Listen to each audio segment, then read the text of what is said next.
Bismillahirrahmanirrahim. Assalamualaikum warahmatullahi wabarakatuh. Alhamdulillah. InsyaAllah hari ini kita akan sambung lagi perbincangan kita tentang kaedah ataupun nahu bahasa Arab, yang mana kita sebelum ini dah bincang berkenaan dengan jumlah. Jadi jumlah dalam bahasa Arab sama ada jumlah ismiyah, jumlah fi'liyah dan jumlah syibih jumlah. InsyaAllah hari ini kita sambung bab yang seterusnya, itu kita akan masuk pada bab i'rab. Babul i'rab. Apa i'rab? I'rab iaitu perubahan pada akhir kalimah. Perubahan pada akhir kalimah itu makna i'rab. Jadi dalam bahasa Arab, hukum i'rab, pertama sekali kita kena tahu bahawa hukum i'rab ada 4, iaitu hukum rafa', hukum nasab, hukum jar dan hukum jazam. Rafa', nasab dan jar itu masuk pada i'rab isim, pada i'rab isim saja. Maknanya pada isim tidak ada i'rab jazam. Yang kedua, rafa', nasab dan jazam hanya tertentu pada fi'il. Maknanya fi'il tidak ada jar. Itu yang kedua. Jadi i'rab isim ada 3, rafa', nasab dan jar. I'rab fi'il ada 3, rafa', nasab dan jazam. Jadi fi'il tak ada jar. Baik.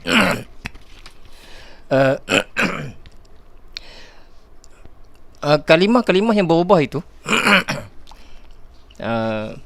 dalam bahasa Arab, kalimah ada 2 jenis, ada yang berubah dan ada yang kekal. Yang berubah itu kita sebut sebagai mu'rab, yang kekal itu kita panggil mabni. Jadi kalimah yang mu'rab yang boleh berubah, sama ada perubahan itu berlaku pada akhir kalimah itu sama ada berbentuk baris. Yang kedua, perubahan juga boleh berlaku pada ataupun dalam bentuk perubahan huruf. Kita tengok. Jadi tempat ataupun kalimah ataupun lafaz yang berubah-ubah itu tertentu pada 10 bentuk lafaz. 10 bentuk lafaz. Yang pertama, lafaz isim mufrad. Isim maknanya kata nama. Al-mufrad maknanya kata nama yang menunjukkan makna satu. Contohnya Ja'a Muhammadun.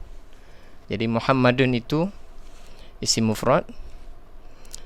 Dia berada pada keadaan ataupun pada tempat rafa'. Jadi bila dia masuk pada tempat nasab, contohnya Ra'aitu Muhammadan, maka dia berubah daripada Muhammadun itu jadi Muhammadan. Mana itu perubahan dengan baris, daripada dhammah menjadi fathah. Ataupun marartu bi Muhammadin,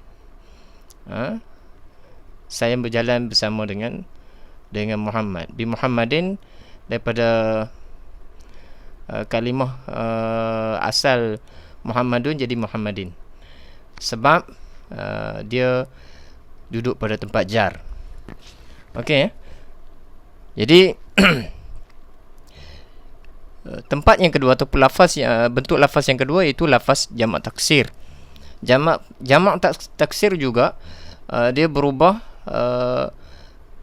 pada bentuk ataupun keadaan dengan harakat, dengan baris.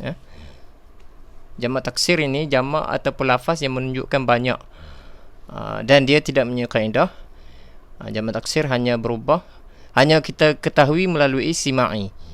Kalau kita pernah dengar, kita tahulah. Kalau kita tak pernah dengar, ataupun makna sima'i itu dia tidak mempunyai kaedah-kaedah tertentu.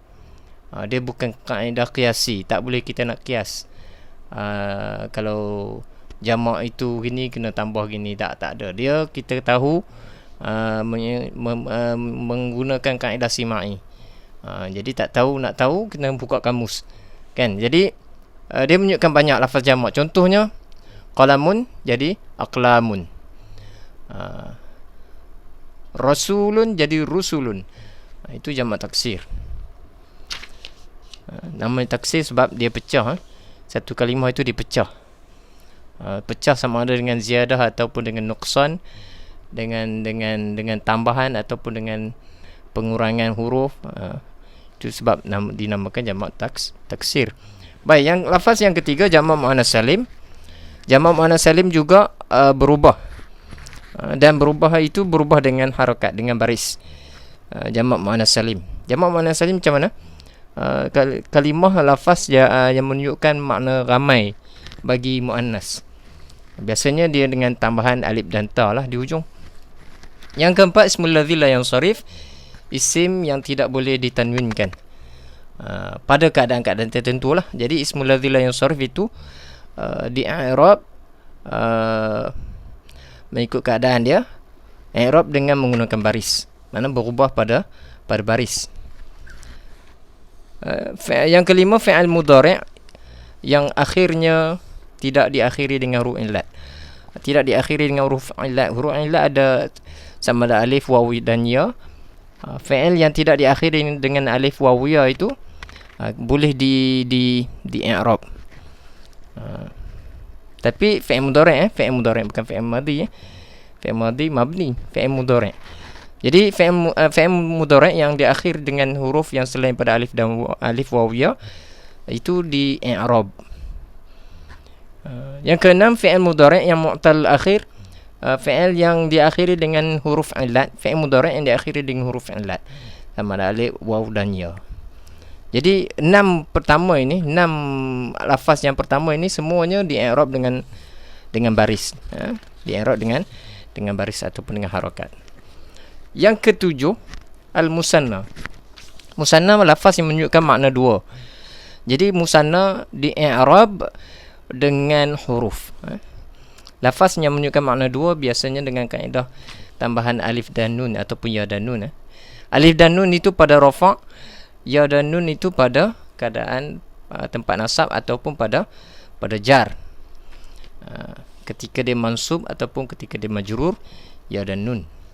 Jadi perubahan daripada alif dan nun itu kepada ya dan nun itu dinamakan i'rab. Contohnya ja'a at-talibani, telah datang dua orang. Talibani, at-talibani, alif dan nun, lafaz musanna.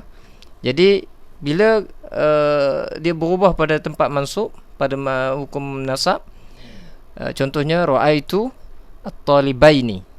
At-talibaini daripada alif nun tadi berubah kepada ya dan nun, maka perubahan itu dinamakan i'rab dengan huruf.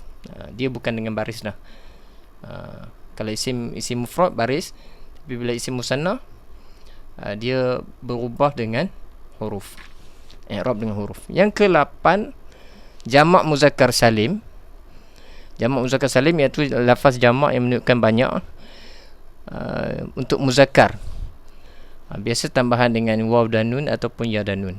Contohnya jaa al-muslimuna. Al-muslimun jamak muzakkar salim, iaitu lafaz yang menunjukkan ramai untuk muzakkar, tambahan dia waw dan nun di hujung. Tapi bila keadaan dia nasab ataupun majrur, mansub ataupun majrur, maka dia berubah daripada waw nun itu kepada ya nun. Contohnya ra'aitul muslimina. Jadi perubahan daripada alif waw nun itu kepada ya nun itu disebut sebagai i'rab bil huruf, di i'rab dengan huruf. Yang ke-9, asmaul khamsah, isim yang 5. Isim 5 itu abuka, akhuka, hamuka, fuka, dzumalin. Dia ada 5. Ada yang kata 6 dengan hanuka. Jadi asmaul khamsah itu di i'rab. Dia lafaz yang boleh di i'rab.